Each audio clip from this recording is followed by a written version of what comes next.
present. I'd like to thank Jeff for being here. I'm just going to give a little introduction.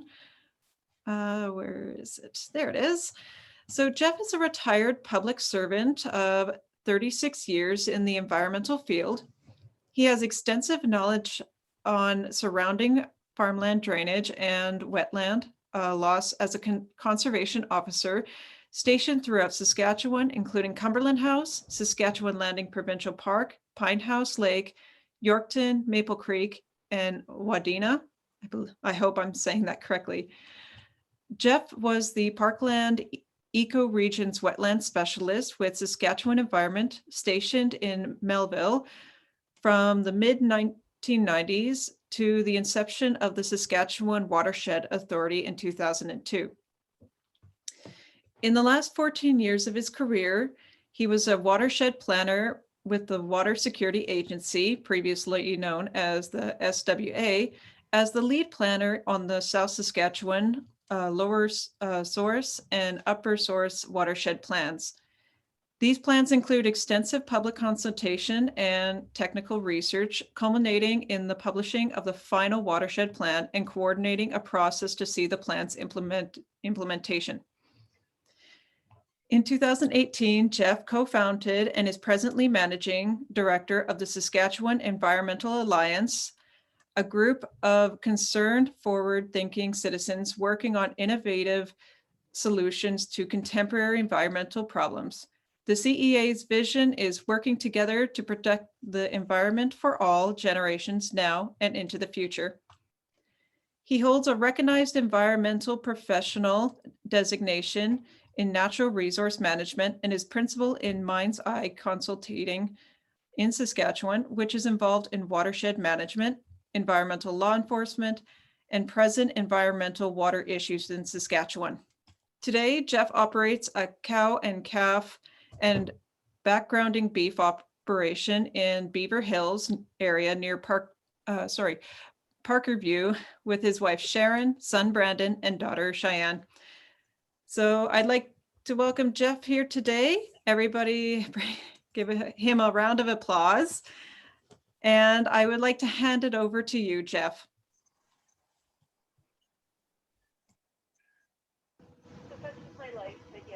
Okay, thank you very much, Jacqueline.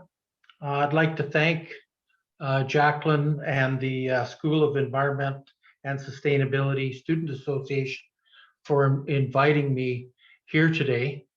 I'm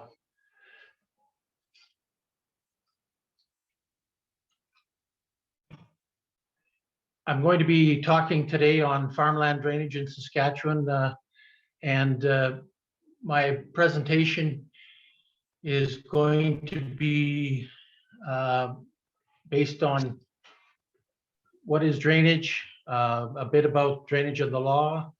We'll go over some history of drainage, some drainage examples, the hydrological response of drainage, the present provincial ag water management strategy I'll touch on, including their mitigation policy, some more on the impacts of drainage in general, and drainage compliance, mitigation, and enforcement. And one of the things will be, it won't necessarily be in that exact order. So what is drainage? The drainage is the lessening of water. Mostly people think of it as a drainage ditch, but it can include a building of a berm to redirect water off someone's land and onto someone else using a dike. It can be underground tiles or piping in order to remove water. It can actually be just the straightforward pumping of water off your land and onto someone else's, and also the direct infilling of any wetlands with surrounding area. At one time, people called that landscaping, and that's what they thought it was or is, but it actually requires a license to be able to even infill wetlands.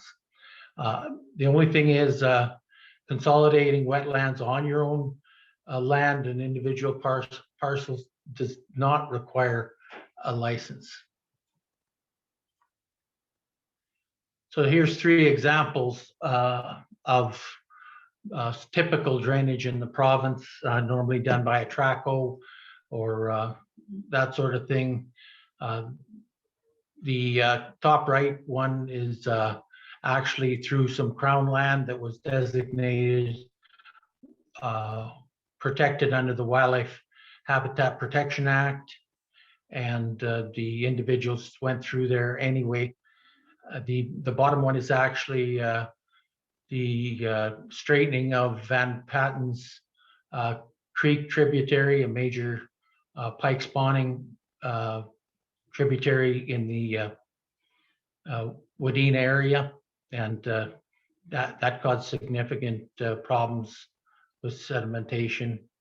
And the top left is down towards the Smith Creek Basin, and I'll talk about Smith Creek here in a little while. So the fact is that drainage is been done for a lot of years. The public could see the benefits of moving water around for irrigation purposes, but also so they could have more acres. The Northwest Irrigation Act in 1894 addressed that and required people to have a license to do that. And in the early 1900s, the Yellowgrass Marsh area towards Yellowgrass northwest of Weyburn seen an outlet created for 15,000 or more acres of land that were consistently underwater and was not farmable. The provincial government introduced the Conservation and Development Act, and that's not exactly what it is terms, Conservation of Farmland and Development of Farmland Act, because it essentially allowed for the removal of water to put more cultivated acres in place. And even as early as 1980, it was noted that illegal or unauthorized drainage was a problem, even though there was licenses or required licenses for years. How much farmland drainage is in Saskatchewan? Well, the actual figure varies between 1.6 million and 2.4 million acres that are totally drained. One of the reasons we don't know the exact number is the province has never done a inventory of drainage except the license part. There's 100 to 150,000 quarter sections with unapproved drainage in the province, 1,800 miles of which is licensed ditches that were previously licensed under the Conservation and Development Authority Act. But still in the province, 95 to 99% of the drainage is illegal or unapproved. So in September 2015, the province developed the agricultural water management strategy to license and all illegal drainage. Required a license from then on. Any amount of drainage required that. Previous to that, there was a grandfathering clause previous to I believe 1984. It could be complained against, but it didn't require a license at that time. Now all drainage requires a license. One of the things that we hear all the time is that farmers have a right to drain. It's their livelihood, and they need to do what they need to do to have the cultivated acres they need to make a profit, and that's a fallacy. There is no right for farmers to drain. The fact is the water belongs to the Crown, and then you require approval or a license. And the fact is that there's a good reason for that. Farmland drainage impacts people and communities and our environment in many different ways. And I'll talk more about that shortly, but there's a very good reason why it requires a license and has since the late 1800s. We're going to talk a bit about the hydrology of drainage, and this will help or be able to look better at it. That later on, I'll specifically go into why this is really important. But the gross drainage area is just the area that the province is divided up into areas in the watersheds that have where the water, if there was water going to run off in that area, this is where it would go, and that's the complex. And the effective drainage area is the area which normally contributes within every 2 years. One, either every year or every other year, it's contributing. And the non-contributing area is, of course, that which is left over of the gross drainage area. So in Saskatchewan, through glaciation, we ended up with a knob and kettle, a pothole region. All the red areas in this Saskatchewan map constitute the area that's non-contributing. And therefore you can see that most of the time the water hit the ground and was left remaining on the land and didn't run off in normal runoff years. So what you have is you have the effective drainage area in green, showing the main stem of a creek or a river, and then the gross drainage area with all the surrounding wetlands, and then they're all isolated. And then what happens is those wetlands are trenched to the main stem of the creek. The creek gets more water, and the effective drainage area gets lessened. And this is one of the things that I think a lot of people lose sight of. It's more than the drainage of the individual wetland and the loss. It's about all the runoff that's going to be coming off those agricultural acres that never actually got into the system and downstream. But now that the affected drainage area is greater, that means more pesticides and fertilizers will come or potentially can come downstream. So how does this drainage affect things? Well, water quality, as I mentioned, more fertilizer, N&P, glyphosate for pesticides. There's both erosion and downstream sedimentation that causes problems. We have climate change these days, with that being a hot topic. There's a great loss of carbon sinks. There's an exponential value lost in wetlands of carbon when they are destroyed and then cultivated, even if you go to minimum or no-till. And there's, with the loss of wetland, there's also a loss of resilience for droughts, and we're expecting more of them as well.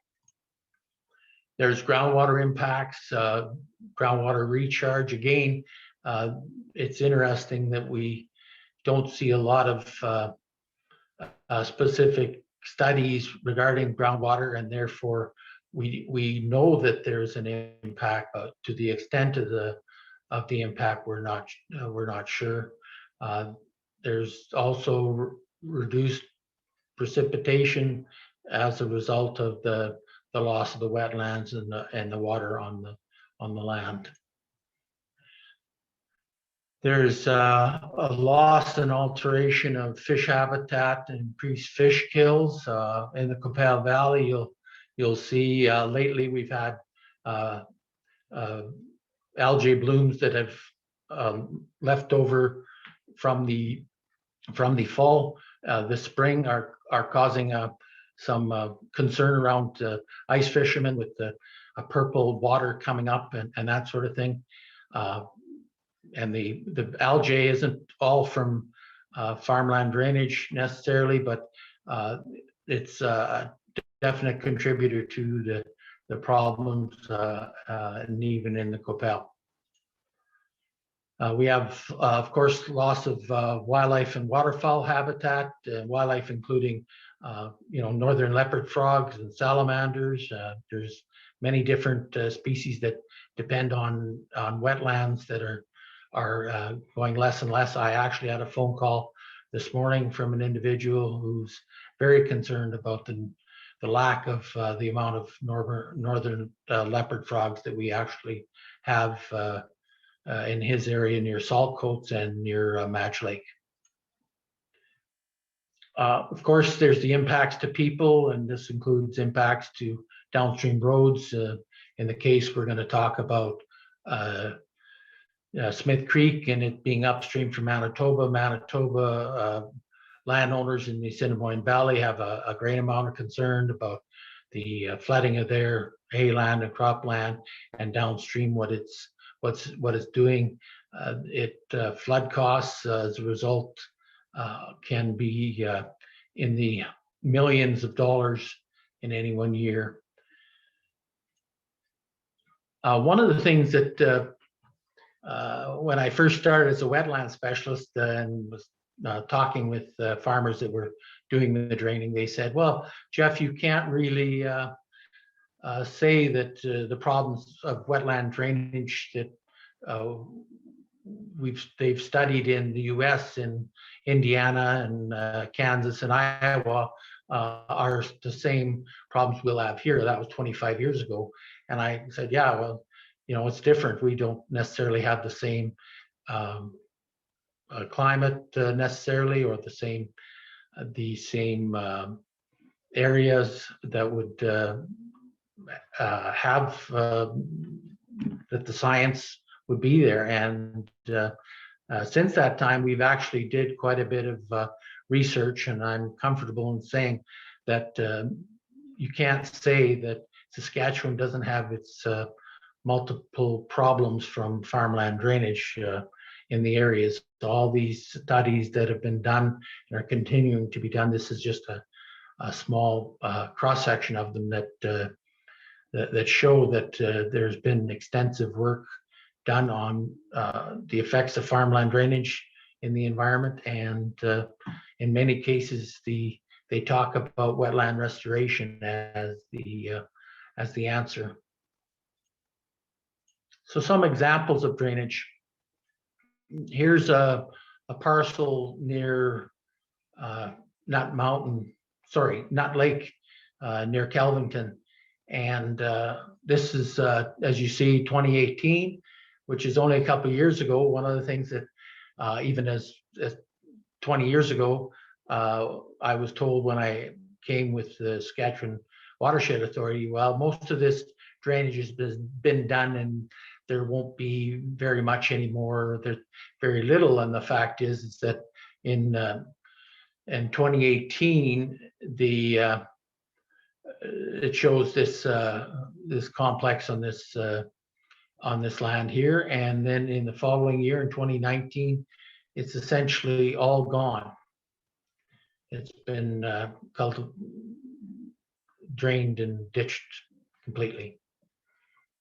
One big conservation development area in the St. Gregor landscape shows a multitude of wetlands, and 1974 on the right showed the amount of wetlands there was. There was a little bit of drainage in the red lines you see there, and then there was a 90% of wetland lost in that area after that, and you can see the change that is taking place in 2002.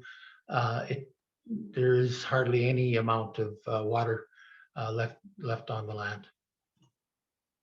Again, Smith Creek watershed from 1958. On the left, you'll see all the blue, and on the right, the red is all the ditches that have been made to drain the water and put more land into cultivation. So Smith Creek, here we go with the 1957 aerial photo, that Smith Creek is about 400 square miles. So we're not talking about a very small area. It is quite a watershed. In 2000, the drainage network looked like this and continually expanding to 2009.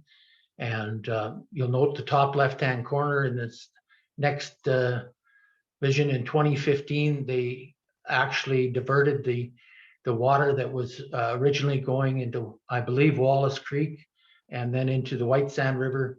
They diverted that water to come into Smith Creek rather than running where it naturally would have went in that particular watershed. Here's one of the proposed networks that we have is it has a gross drainage area. As I said, this is why it's going to be important to remember those examples. It's about 19,000, almost 20,000 acres in the gross area. The effective drainage area historically was about 5,000 acres, about 25% or so.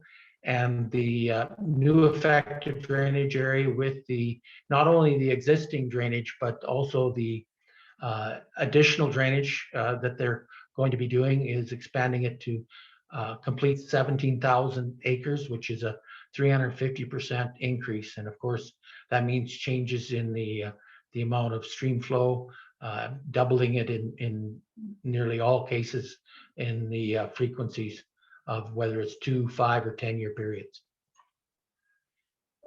There's another area called the 600 Creek Network, gross drainage at almost 30,000. The historic was only about 1,500 acres, which makes about 5%. And as you can see on that particular example, most of the water stayed on the land. But the proposal now is to have an effective drainage area of about a third of the whole area, 10,000 acres. But that also excludes the area of tile drainage. And I'm not sure why the proposal doesn't show that, but tile drainage, which is relatively new to the province, is becoming more and more predominant. And the fact is that it's being excluded from being considered. The Water Security announced there's 20 more drainage networks that they are in the process of going through. I will mention that it's only by chance that we find out about these drainage networks. There's lots of transparency. There is no transparency in much of these drainage networks. They are not open to telling us the information of where they exist unless there's a Freedom of Information Act request. The Conservation Development Authority, watershed associations have been asked to release information to organizations or environmental groups, and they refuse to or will not. The next ones that I believe the Smith Creek Watershed Association is talking about potentially engaging is Cupar Creek, North and South, and Stony Creek. And as you'll see here, it's over almost 200,000 acres of drainage that'll be made in between Kamsack and Roxton in the Assiniboine River area. So one of the things, again, that farmland drainage is more than the loss of the actual wetlands. The loss of the removal of the water requires a license. Farmers don't require a license to remove native prairie or aspen parkland or whatever, but when they do the drainage, it's a result of loss of the natural areas. In this picture, just outside of Yorkton, as you can see, there was much wetlands and native habitat on it at one time. And this picture is from 2011. As you can see, the person has done some drainage in the bottom half as of 2013, I believe. And after which in 2020, you can see that it's now complete, except he left the dugout because he needs the water for pesticide spraying or spraying purposes. One of the interesting parts is of not even a month ago, this northern border is a highway that goes into Yorkton, and the Department of Highways was improving the culvert through the highway, and I expect more drainage to occur to the north as a result of this. So in the case of the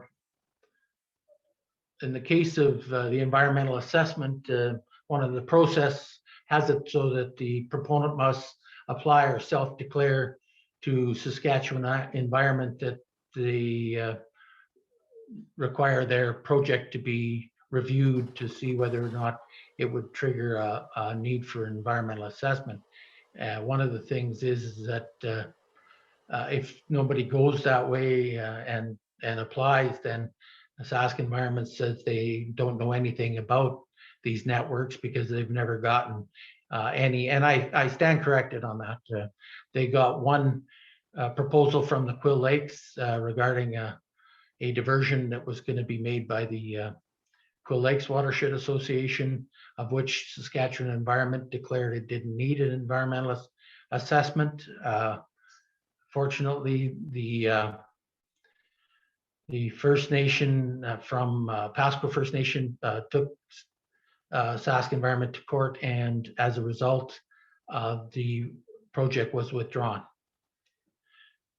So right now, drainage networks are not being referred by Water Security Agency to Saskatchewan Environment. They're not in communication, or if they are, they're saying that these projects do not warrant any review, even to determine whether they need an environmental assessment. Right now, there is no process to consider cumulative effects and into farmland drainage and wetland loss. We know that it's existed for a lengthy period in Saskatchewan. It occurs in most of the province, I can safely say, and that we just don't know what the cumulative effects of all this are. And right now, the federal environmental assessment process really defers to the provincial environmental assessment process. They say, you know, we won't double up on processes.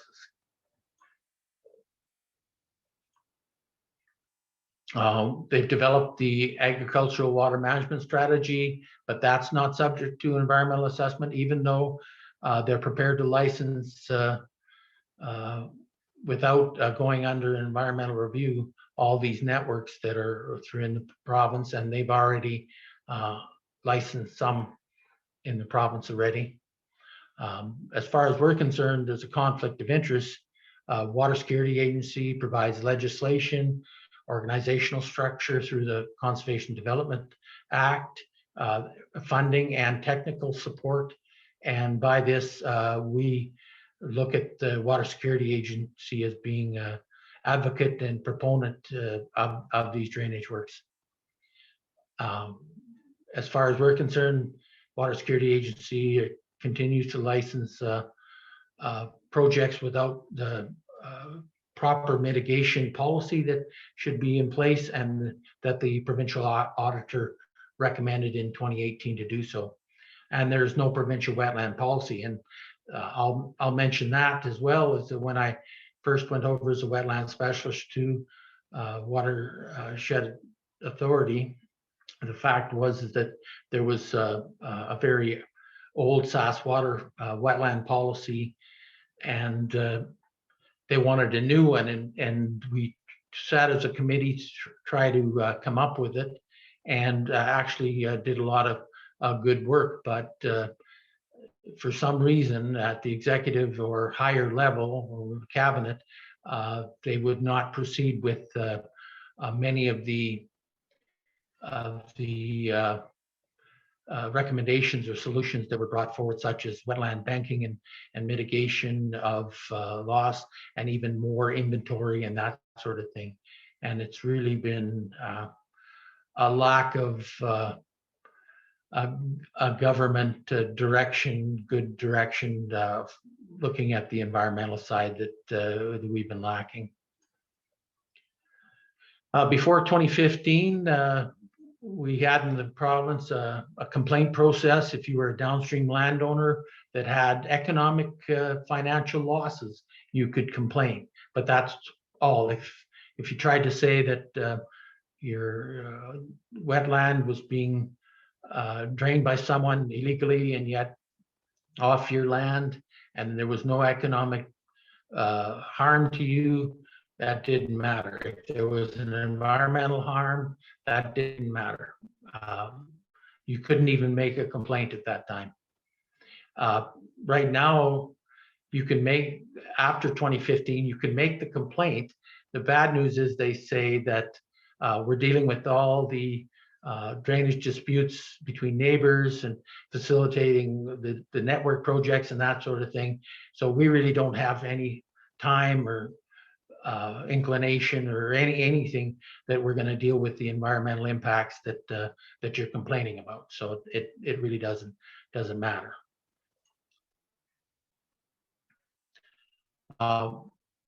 In the proposed wetlands policy that they've brought out last fall, the Water Security Agency brought out a draft, and they had a few key elements that are concerning. They include the protection of uplands as mitigation, creation of wetlands, which may be defined as just impoundments of water for a certain period, or even dugouts on the land.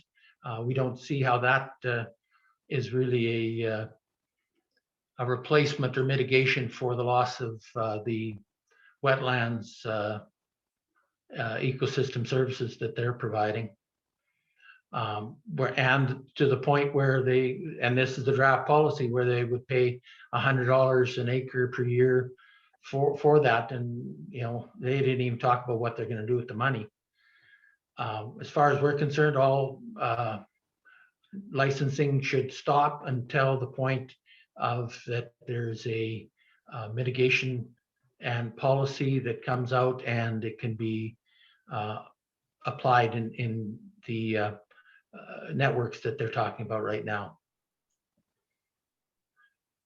So, as I said, providing wetlands and loss to upland habitat as mitigation is an apples to oranges situation, and as far as we're concerned, shouldn't be used. In the past, Saskatchewan governments accepted some forms of mitigation when it comes to wetland loss, and when I heard these things when I was even with Saskatchewan Environment, because it's been a while since they've been trying to do these, and the highway drainage one twinning included offsite cattle watering as mitigation for wetland loss as well as for fisheries habitat, and I said I didn't see that was a great trade-off. In the case of Dry Lakes project, again, I said they constructed wetlands, which were actually dugouts, was the mitigation. And in Blackbird Creek project, they're right now considering that conversion of cropland to upland forages constitutes mitigation, which we don't see that.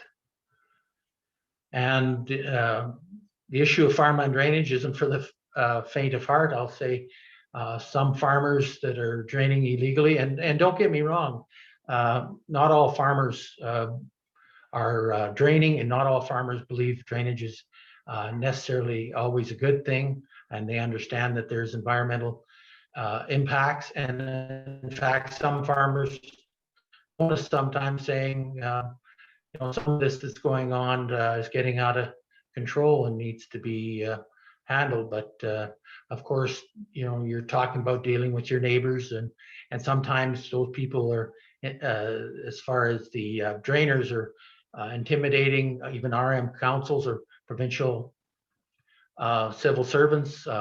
It got to be at one point that there was an academic professor who spoke against farmland drainage, and the Water Security Agency and its employees pushed that academic professor to the point that they declined to present a paper at one of our conferences. One of the things, civil servants have been gagged. There's a gag order. They're not to be telling us any or providing any information about what's going on. I'm not sure, except through a request for information request directly. And a lot of nonprofit organizations, and I've heard from some of the professors and that have done some of the studies on farmland drainage, that they're worried that when they criticize the government, they will be restricted in their access to funding, or actually closed out from their funding. So that's of concern. So right now, this agricultural water management strategy is essentially the greatest publicly unaware threat to Saskatchewan's water, wetlands, and natural resources. This is our worst case that's happening right now, and the public knows very little about it. I put it the same level as the Amazon rainforest destruction, as well as the destruction of the Great Barrier Reef. Do we really know what the consequences of what we're doing? Well, we don't know the extent of how big it is. We know it's already done lots, but we don't know how much more is going to actually take place. And we don't know the cumulative effect. It's happening all over. When talk about the Lake Winnipeg Foundation, they talk about improving water quality. What they do is they set aside money or send program money into Saskatchewan to put in new wetlands or restore wetlands. So we know that the wetland loss is a major contributor to Lake Winnipeg water quality problems. So thanks again to the School of Environmental Sustainability Students Association, and for letting me bring this issue to light. I'll turn that back to you, Jacqueline. Thank you, Jeff. That was a wonderful presentation. I'm sure everyone would agree.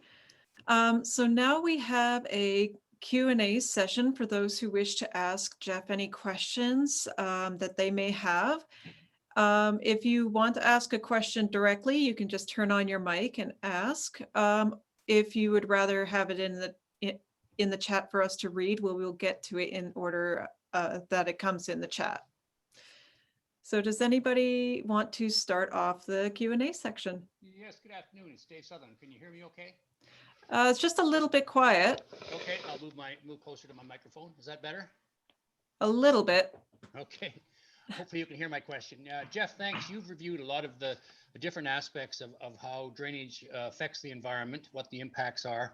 The one thing I'd just like to make a quick comment on, a brief comment, and then a question, and that is about the water quality aspects of it. And, you know, for an individual landowner, what their responsibility to do is to practice best management practices as they exist, and to get approvals. But when it comes to water quality, like the effects of nutrients and pesticides and other things that run off, it's up to the government to take the role in terms of assessing cumulative effects. They have to take that role.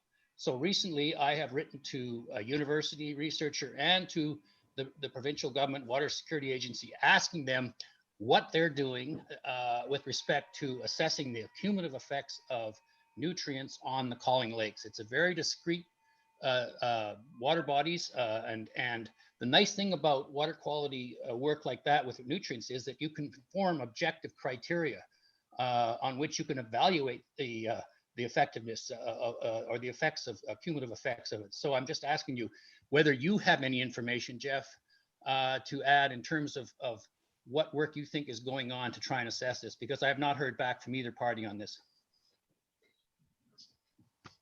Yeah, I'm no longer internal to the provincial government. I do have contacts within there, but they don't speak much about the research. They right now are more worried about getting the licenses approved and through the process than anything else. I noticed with the very ambitious ag water management strategy, they haven't allocated any more employees to it or anything else. They expect to do the whole province in 10 years. Well, that's way too much. I agree with you totally. Farmers are not solely responsible, and it's hard when they are looking at their profit and loss situations, especially farmers are getting bigger, machinery is getting bigger, price of land is getting more expensive. They need to consider the economic part of it as individuals. Like you say, do the best management practices, but totally when it comes to leadership, the government should be leading. This is a long-term problem with a need for a long-term solution, and that lies with government to look after both the economic and the environmental balance that we need. All right, does anybody else have a question? If I don't hear anything, I will go to the chat. This is Lisa Silverman. I have a question. I've noticed on maps, road maps of Saskatchewan, that they are still showing water areas, ponds, etc., that we are finding in our drives are completely gone, utterly gone. But we're finding that the maps are not updated to reflect the loss of all of these water areas. And I'm just curious if there's been any communication with cartography departments provincially to better reflect the reality of the loss of our water habitats across the province. Jacqueline, I don't know if it's my computer or what it was. That was kind of garbled off and on. And could you either repeat some of the question or the point of the question? I believe I got a little bit of it. I believe some of the question was in regards to the maps, why they're not getting updated as much. Paquette, I hope I'm saying your name correctly. Can you please confirm or write down your question in the chat? Unfortunately, we can't seem to hear you very well. Yeah, as far as the mapping, ISC is in charge of that and habitat mapping. And she's totally right. We really lack in the research in all the watershed plans. It always called for more improvements to mapping products. We don't have a wetlands inventory. We don't have, like she says, up-to-date mapping products, and it's really hard to assess the situation when we're using things that are decades old. So there's no.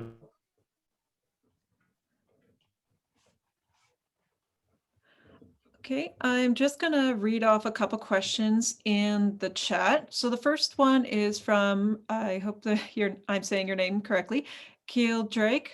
Forgive me if I'm saying that wrong. The potential conflict of interest being that the WSA appears to be a proponent of drainage while concurrently being the lead on the provincial NAWMP committee, who is tasked with the tracking conservation success of the North American Waterfowl Management Plan. What's to think of this potential conflict of interest? Well, just a little bit of history. When they developed the Saskatchewan Watershed Authority, it brought together all of the Saskatchewan Wetlands Conservation Corporation, some employees from Saskatchewan Environment, of which I was one, and this is in 2002, and all of Sask Water. And the SWIC, or the Wetlands Conservation Corporation, brought over the North American Waterfowl Management Plan responsibilities. As far as I'm concerned, they have lost a lot of employees that would have came over. Those positions are gone. They are still responsible for that, but I see it as a direct conflict that that agency shouldn't be in charge of promoting drainage, and at the same time lacking a wetlands policy that should have been developed, as was seen in 2002 over time. Like we're talking 20 years ago already, and there is no excuse for this. I will mention that both political stripes, both NDP and SAS party, is responsible for not going forward on this. It's just our democratic system of 4-year election doesn't lend itself well to the longer problems. Sometimes you wonder whether, the only thing they worry about is getting elected in 4 years versus doing something that needs fixing, but it'll take 10 or 20 years to see the results. Okay, so I have in the chat, Pauken added her question, just so we can go back to that. Provincial road maps indicate lakes and ponds, which are now drained and utterly gone. Is there any work with provincial cartography officials to better depict the loss of water features? I honestly have no idea. I'm not even sure who produces the maps, if it's still highways or they're sold. I don't even know what subsets they're using in GIS or whatever. So I have no good answer for that. Okay. Our next question comes from Robert MacArthur. I am not clear on the relationship between the WSA and Saskatchewan environment. Is it possible for Jeff to provide how these two groups or agencies are set up in the government? Yes, the Saskatchewan environment is a line department of the provincial government, whereas the Water Security Agency, as far as I know, is a corporation under the provincial government. So they're similar, but not. The Water Security Agency is responsible for the management of the water resources in our province, essentially, and Saskatchewan Environment is responsible for almost everything else besides that, some aspects of water. There's a duality there that some have said that, why isn't the Water Security Agency really rolled into Saskatchewan Environment?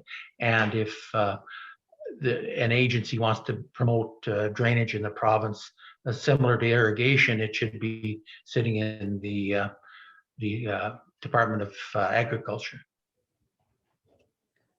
And I also have, let's see, Ara Lee McPherson with her hand up. If you can just put on your mic so you can ask your question. Hey, Jeff. Thank you for the presentation. I've been noticing that along the highways, there seems to be a lot of drainage happening. And since they moved water security into the same portfolio as highways, do you think that water drainage is the cost of draining water is being offset to the taxpayers, being that they're using the highways to move the water? Well, there is no doubt with a lot of the drainage, what they do is they move those costs that would incur about whether it's flooding or infrastructure problems to the public purse that have to, or to their neighbors sometimes. But I know I've seen Department of Highways stop drainage in the right of way when it's a public hazard. But other than that, they normally don't address it, and they are more than more than happy to assist with drainage by upsizing culverts and that sort of thing in certain situations that I've seen anyway. So there's no doubt, and there's drainage. If we ever thought that it was lessening, you should have looked last fall and this spring already. It started to, the drainage just continues and is getting more and more. I have another question in the chat from Alan. Producers bear the cost while society as a whole benefits. How do we get to the point that economic returns can accrue to landowners? I'm not sure if I read that correctly. Well, Are you able to see it in the chat, Jeff? The question by Alan? no, but I think I think I understand the question. Yes. A lot about it is about landowners. I'm a landowner myself.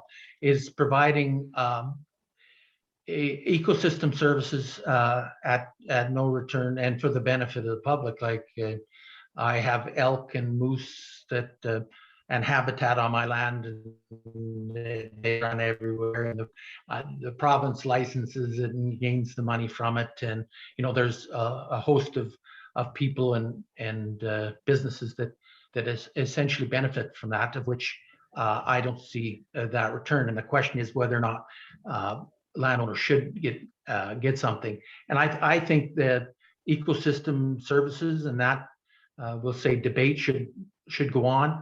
I somewhat agree with that. When it comes to drainage, though, we're looking at a different situation, because drainage is about the impacts to the environment, essentially in some cases polluting through chemicals or fertilizers and that sort of thing, and whether or not they should be sort of allowed to pollute or to stop polluting. We should pay them to stop polluting. I don't think is the answer either. So it's one or the other. That's why this issue isn't an easy one to solve, and that we need a discussion with farmers included, the drainage farmers and the non-drainers, and the whole public to talk about what's happening and to accept the fact that farmers should be more than just giving lip service and a thank you for providing a lot of the ecosystem services they provide on their land. We have time for one more question. So Jody Blythe has your hand up. So if you just turn on your mic and ask your question, please. Hi there, it's Clint Blythe. Jody's my wife, but she has a Zoom account. Hi, Jeff. Appreciate what you're doing. You're kind of just speaking to the converted, I would assume, here today. But do you want to make any comments about the whole adequate outlet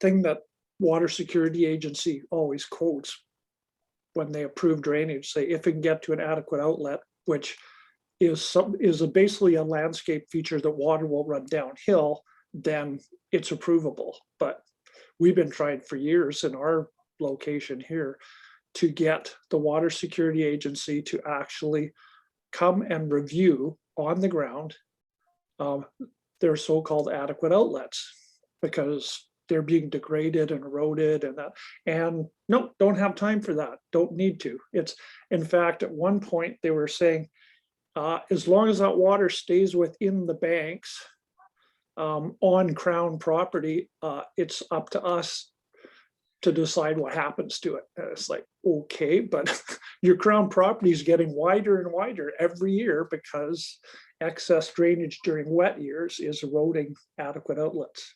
And in dry years, there's no recharge of the base flow to the adequate outlets from the wetlands that don't exist anymore. And we're seeing that now in the last 2 years. The whole aquifer region in this area of North America has declined to below 2010 levels. So anyways, Yeah, the adequate outlet go ahead. situation is interesting in that they always talked about it before, and I always thought it was a major creek or river or lake in which then it was determined to be adequate outlet. In the case of the networks, they're declaring adequate outlets in some lakes that will go up but won't go down because there's no outlet and that sort of thing. Thank God they didn't say the Quill Lakes was inadequate, or they did before until they got as high as they were. Now they've determined that the Quill Lakes is not an adequate outlet, and there's problems there. But the whole aspect about adequate outlet is a definition. It's more of a black art than it is a thing. There is engineering, hydrogeological engineering involved in the determination and that sort of thing. But as in the case of the 600 Creek, that adequate outlet got moved upstream into Saskatchewan, then down into Manitoba, and then back again. And for the life of me, I can't figure out how it actually moves around.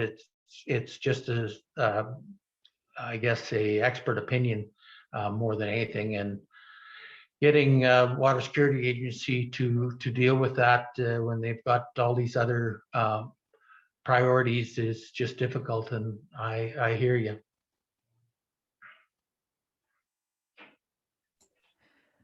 Well, I believe that comes to a close. If anybody else has any questions, please email them directly to Jeff since we are out of time.